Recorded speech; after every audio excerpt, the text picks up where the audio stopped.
Queridos lectores, bienvenidos a un video más. El día de hoy vamos a seguir leyendo lo de asesinos seriales. Esto es Laylee Coffee and Books y yo soy Laylee, bienvenidos.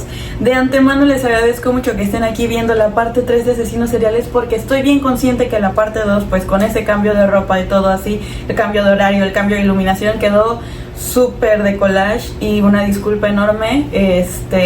Y pues de corazón mil gracias porque están viendo si es que lo están viendo, y pues un abrazo bien grandote de corazón, mil gracias. Y bueno, ya estamos como que ya en otras etapas, ya organizando otras cosas y bien contenta de que seguimos compartiendo libros. Y bueno, esta es una comunidad chiquita pero bien querida y me da mucho gusto que estén aquí para seguir leyendo sobre asesinos seriales. Hoy vamos a continuar desde donde nos quedamos. Recuerden que pueden suscribirse, pueden dar like, compartan, ayúdenme a compartir, eso es muy bueno para el canal. Y pues también coméntenme qué les está pareciendo la lectura, qué les gustaría que leyéramos, qué me recomiendan leer. Y no se pierdan por ahí, después de que terminemos de leer este libro, que ya falta realmente poquito, les voy a estar compartiendo dos reseñas de dos series. Las reseñas están chiquitas pero van a estar coquetas. Una es de Dexter y la otra es de la serie Cassandra. Ya se grabaron, pero bueno, estén atentos, sigamos esta lectura y los quiero mucho. Muchas gracias por estar aquí. Acuérdense que les dejo también mis redes sociales aquí abajo en el Insta bio, y que también está a la venta de las libretitas. Pero bueno, vamos a continuar. Nos quedamos con Edmund Kemper. También acuérdense, yo con todos los comerciales primero, acuérdense que esto también lo pueden escuchar en Spotify o sus plataformas de podcast favorita. Y la forma en la que ustedes me pueden ayudar a que yo siga compartiendo esto con ustedes es compartiendo, interactuando y dándole like. Los quiero mucho y ahora sí vamos a empezar con la lectura. Edmund Kemper nació en California, Estados Unidos, el 18 de diciembre de 1948. Se inició como asesino serial en la década de los 70. De niño le hicieron pruebas de inteligencia y resultó con un coeficiente intelectual de 138. Sentía fascinación al matar animales. Además, simulaba tener interacción física con las muñecas de sus hermanas, y por ese motivo su madre lo obligaba a dormir en el sótano solo. Recuerden que va a haber palabras o cosas que voy a tener que cambiar. Una disculpa si eso les molesta auditivamente. Personalmente sí me molesta de repente auditivamente cuando me toca escuchar cosas así. Sin embargo, tengo que hacerlo porque si no siempre me voy a quedar en el inframundo del YouTube. Y sí me gustaría empezar a conectar con más gente. Entonces, so sorry, pero sí voy a tener que empezar a mutear ciertas palabras. Seguimos. A los 15 años de edad, Edmund le quitó la vida a su abuela materna porque le pidió que no le hiciera así, o sea, que no le quitara la vida a los pajaritos con un rifle que ella le había regalado. Al llegar, su abuelo repentinamente también le quita la vida, debido a que no deseaba que se enterara que él le había quitado la vida a la abuela. Le habló a su mamá y le dijo que le avisara a la policía que le había quitado la vida a sus abuelos, porque deseaba saber qué se sentía hacer esa actividad. Ed fue internado de inmediato en un hospital psiquiátrico, y al hacerle estudios determinaron que padecía esquizofrenia paranoide y que tenía un coeficiente intelectual muy alto, casi era un genio. Gracias a su inteligencia y a su edad se ganó la confianza de sus doctores, quienes lo dieron de alta y se fue a vivir con su madre en Santa Cruz, California. ¿Qué onda con los doctores y los policías que tienen estos casos, Pero bueno. Kemper llegó a medir 2.5 metros de altura y a pesar 140 kilos, o sea, era un tipo grandote. En ese tiempo se puso a trabajar en el departamento de transporte y llevaba una pésima relación con su mamá. De mayo de 1972 a febrero de 1973, le quitó la vida a 6 jovencitas y a 2 jóvenes estudiantes, o sea, 2 masculinos. Les ofrecía llevarlas a su casa y las internaba en el bosque para privarles de la respiración, y a veces les quitaba la vida con un objeto punzocortante. En los interrogatorios policíacos, Edmund explicó que después de discutir con su mamá sentía el impulso de quitarle la vida a alguien. De hecho, en abril de 1973 decidió quitarle la vida a ella, a su mamá, y le pegó en la cabeza con un martillo mientras dormía. Ay, qué miedo tener hijos. Luego le separó la cabeza del cuerpo y, ¿cómo decir esto? Y profanó su cuerpo sexualmente. También ahorcó a la mejor amiga de su progenitora, debido a que ésta le platicaba todo acerca de la adicción de su hijo. En su declaración sostuvo que no se arrepentía de haberle quitado la vida a su mamá, pues según él merecía morir por tantos años que lo había despreciado y maldecido. El mismo día que hizo eso, se entregó a la policía y explicó que era el autor de las estudiantes desaparecidas en las inmediaciones de la escuela. Pidió que lo apresaran porque sabía que no estaba bien de sus facultades mentales. A pesar de que alegó estar loco, para que la recluyeran en un centro psiquiátrico y así poder salvarse del encarcelamiento, le hicieron cargos por 8 quitadas de vida. Le dieron cadena perpetua en la prisión estatal de Vacaville, se escribe Vacaville. En ese lugar mantuvo un buen comportamiento y solicitó que le operaran el cerebro para que le quitaran los tejidos que le afectaban y lo hacían quitarle la vida a otras personas. Eso no procedió, pero varios investigadores le pidieron su colaboración para analizar la conducta de otras personas que se dedicaban a la misma actividad que él. Seguimos con Gary Ridgway, el quitavidas de Río Verde. El 18 de febrero de 1949 nació Gary Leon Ridgway en Utah, Estados Unidos. Nadie podría haber imaginado que esta persona sería uno de los asesinos, seriales más buscados en esa nación. Ridgway fue hijo de Thomas Newton y Mary Rita Steinman. Fue el segundo hijo de 3 hermanos. Su madre era una persona estricta, autoritaria y siempre estaba discutiendo con su esposo, creando un ambiente de conflicto en su casa. Tenía un temperamento fuerte y no toleraba a Gary desde pequeño. Lo maltrataba por cualquier cosa y descargaba su furia y frustraciones con él, haciendo una gran diferencia en el trato con sus otros hijos. Gary de niño empezó a retraerse y a desarrollar conductas extrañas. Cuando creció era amable, tranquilo, aparentemente amistoso, pero no externaba sus emociones. Su padre hablaba constantemente de las personas de vida galante de manera despectiva y las tenía catalogadas como lo peor del mundo. Ello provocó que Gary desarrollara una conducta psicópata y sintiera odio contra ellas. A pesar de que Gary tenía una apariencia apacible, empezó a sentir un odio extremo hacia las mujeres, quizá por la forma en que fue tratado por su mamá. En cuanto creció, empezó a buscar a las gentes que se ganaban la vida de esa forma, para tener relaciones de forma física con ellas, pero luego las estrangulaba. Una vez que les quitaba la vida, llevaba sus cuerpos a su camión y las dejaba en las laderas del Río Verde, en donde tapaba sus cuerpos con ramas y hojas que encontraba por el camino. El paso de los días regresaba a tener esas interacciones físicas con el cuerpo sin vida en turno. Curiosamente, Gary se desempeñaba como pastor de su comunidad y las personas lo veían como un hombre bueno, honrado y trabajador. Pinche madre. Nadie podría pensar que era un quitavidas en serie. En 1982, a pesar de que los investigadores encontraron ciertas evidencias que lo inculpaban, no pudieron hacerlo por falta de más pruebas. El 30 de noviembre de 2001, Gary quiso salir de Washington, pero lo arrestaron. Se le atribuyó la muerte de 4 mujeres que encontraron separadas de sus miembros. Ya me perdí. En el lugar de los hechos había pintura que usaba en su trabajo. Escogía a sus espaciotimas al azar. Después de 2 años de juicio se le comprobó el quite de la vida de estas 48 mujeres, aunque él refirió haber matado a 78, a lo que acomodaba por racimos en las inmediaciones del Río Verde. Esta cadena delictiva le había llevado a cabo de 1982 hasta el 2001, el día en que lo detuvieron, y mostró apacible, tranquilo y humilde. Y se mostró apacible, tranquilo y humilde, sin mostrar sentimiento de culpa o alguna señal de arrepentimiento. Me voy a recargar porque ya me cansé. Gary, al estar en prisión, explicó que él mataba a las personas de vida galante porque muy pocas podían ser reportadas como desaparecidas y así no lo podían capturar. Al practicarse el estudio se encontró que sentía atracción por su mamá, quien lo había despreciado desde chiquito. siempre lo había ridiculizado ante todo el que podía, porque hasta la adolescencia se hacía pipí en la cama. De niño era muy extraño y al cumplir 16 años era un joven sa espacio di espacio co. Un día de tantos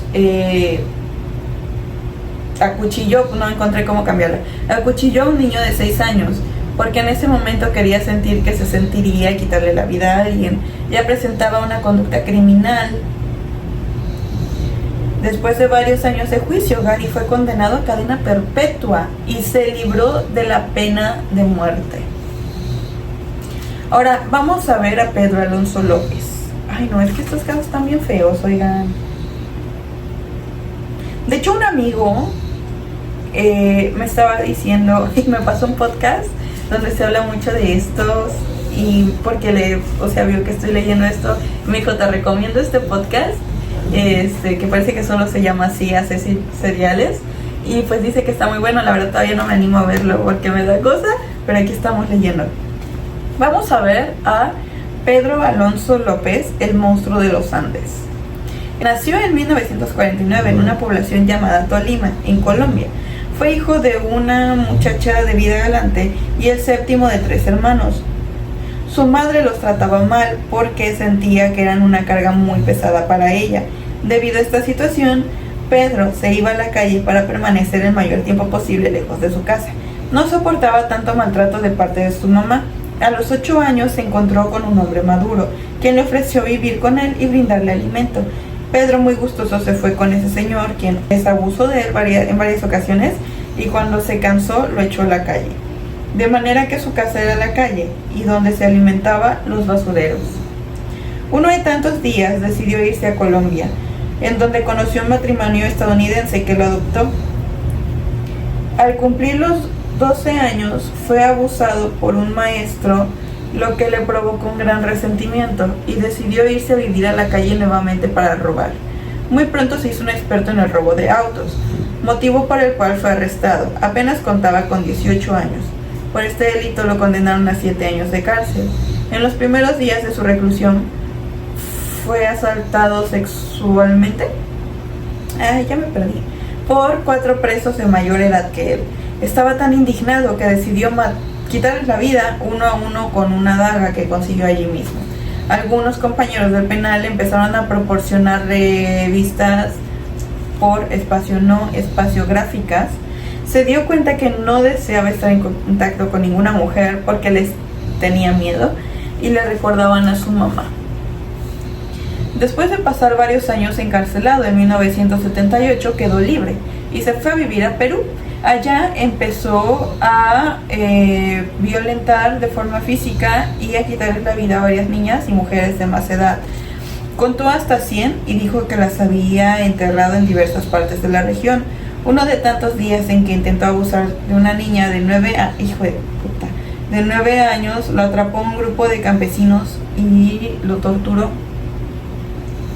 Un misionero norteamericano lo convenció para que se entregara a las autoridades correspondientes y a la policía, y la policía lo deportó a Ecuador, en donde se quedó a vivir, pero continuamente iba a Colombia. En esa época hubo reportes de mujeres desaparecidas. En abril de 1980 se dio una gran inundación y quedaron al descubierto 4 cuerpos sin vida de niñas y jovencitas. La policía empezó a buscar a la persona que les quitó la vida sin ningún resultado positivo. No pasa nada, oigan, cuando saque mi libro, si encuentran algún errorcito así me dicen, espero que no deje yo muchos. Continuamos. Un día que Pedro iba caminando por una de tantas calles, vio que se aproximaba a él una señora en compañía de su hija de aproximadamente 12 años. En ese momento quiso raptar a la niña, pero los comerciantes de ese lugar lo amagaron. ¿Qué es amagar? O lo amarraron para presentarlo a la policía. ¿Qué es amagaron? No sé. Él se mostró renuente a decir una sola palabra. Estaba extrañamente tranquilo. Lo obligaron a decir su nombre y se dieron cuenta que tenía antecedentes penales y una conducta rara, por lo que se pusieron en contacto con el misionero que platicaba con él en la cárcel. Pedro le confesó sus crímenes. El padre quedó tan impresionado al escucharlo que pidió salir de su celda inmediatamente. Una vez que habló con las autoridades, obligaron a Pedro a confesar sus crímenes. Les dijo que le había quitado la vida a 110 muchachas en Ecuador, 100 en Colombia y otras 100 en Perú, o sea, hace 310, ¿no? Trató de justificarse diciendo que había sufrido mucho maltrato de niño, su cola. O sea, sí, pero no es justificable. Y por ello había sentido ganas de vengarse.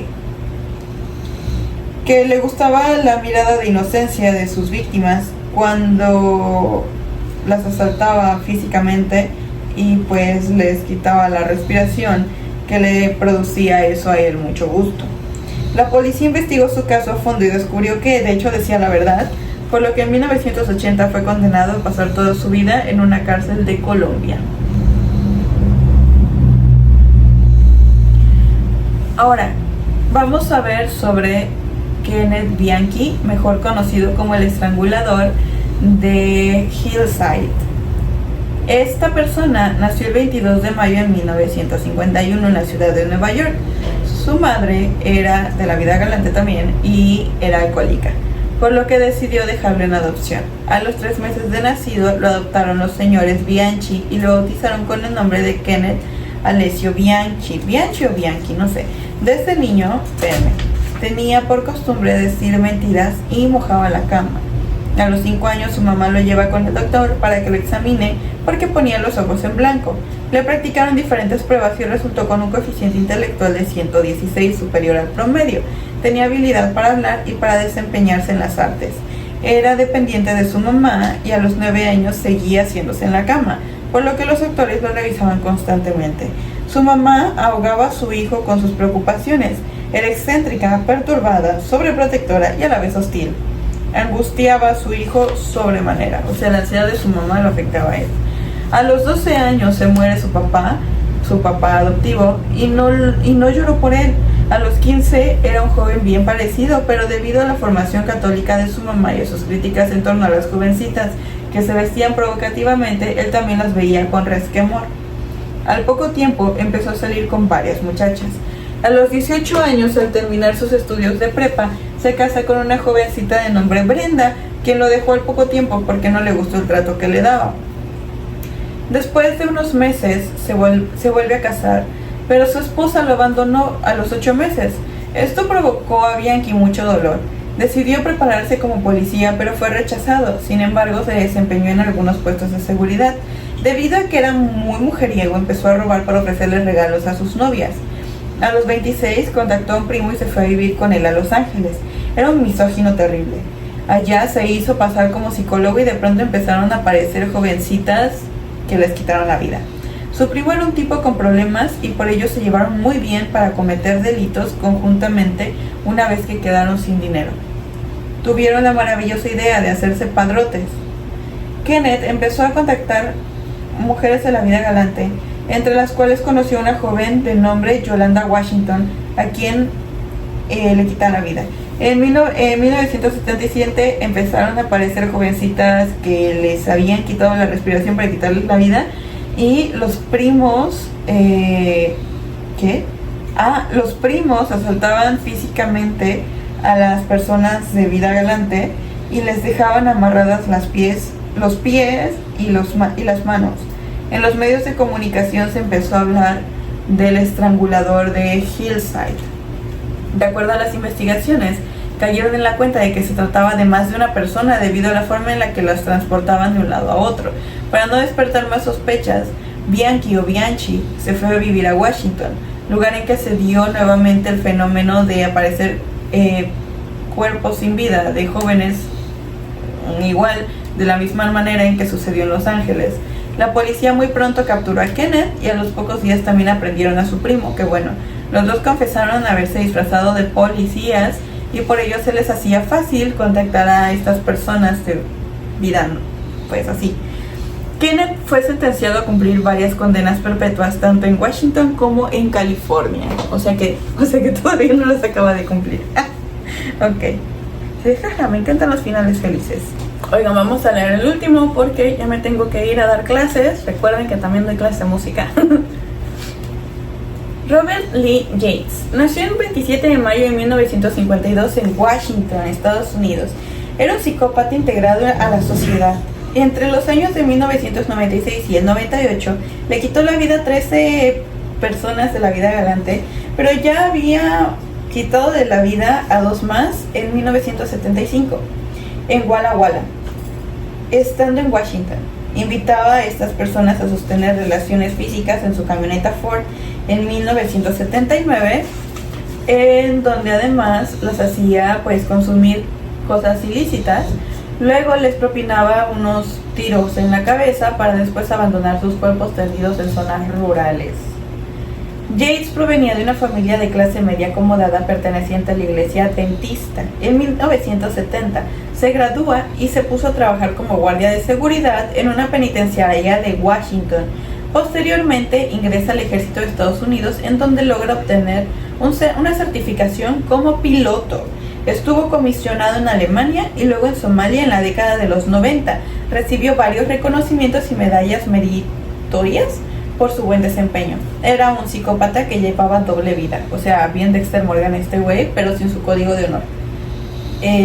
Por un lado, se desempeñaba como un esposo y padre ejemplar aparentemente honesto y trabajador. Por el otro, fue un asesino serial organizado que abusaba de las prostis y luego las mataba sin consideración. Después de que Lee se desempeñó como un excelente ciudadano por muchos años, de sus 45, algo cambió en su conducta y los especialistas pensaron que sus problemas se suscitaron por una falla genética o biológica y sus padres jamás se percataron de ello. Su carrera criminal terminó el 19 de septiembre de 1998 debido a que se encontraron evidencias que lo inculpaban. En el año 2000 fue sentenciado a 408 años de cárcel en el condado de Spokane de Washington. En ese entonces se salvó de la pena de muerte por declararse culpable, pero es posible que próximamente se vea nuevamente esa posibilidad. Y pues bueno, queridos lectores, muchas gracias por haber llegado hasta acá conmigo. Todavía tenemos un cachito, yo creo de aquí nos salen dos lecturitas más y después empezamos con el de vampiros. Ahora sí lo voy a escoger yo para no quedarme con las ganas de leer el de vampiros, y ya después les vuelvo a preguntar qué quieren leer ustedes. Espero que hayan disfrutado la lectura. Recuerden que también pueden ver los cachitos en TikTok porque los he estado subiendo, así como otros reels, y que también me pueden encontrar en Instagram como Layli Coffee and Books o layliz.b. Los quiero mucho, les recuerdo que yo soy Layli, mucho gusto. Ahora sí me estoy acordando de hacer toda mi presentación bien. Los quiero mucho, muchas gracias y pues vivan felices y sean buenas gentes. Y pues si lo quieren comprar, aquí está. Y recuerden que si lo ven en YouTube, también lo pueden escuchar en Spotify y viceversa. Si están en YouTube, denle like, compártanlo y suscríbanse y comenten para llegar a más gente, para que esto crezca. Y si están escuchando en Spotify, pues vayan allá y pónganme estrellitas, que yo se las voy a agradecer a muchos. 5 estrellitas no cuestan nada y me parece que las pueden poner cada que escuchen y pues estaría muy cool, porque así podemos seguir compartiendo de libros y cada vez con más gente. Muchas gracias, los quiero mucho y un besote, bye.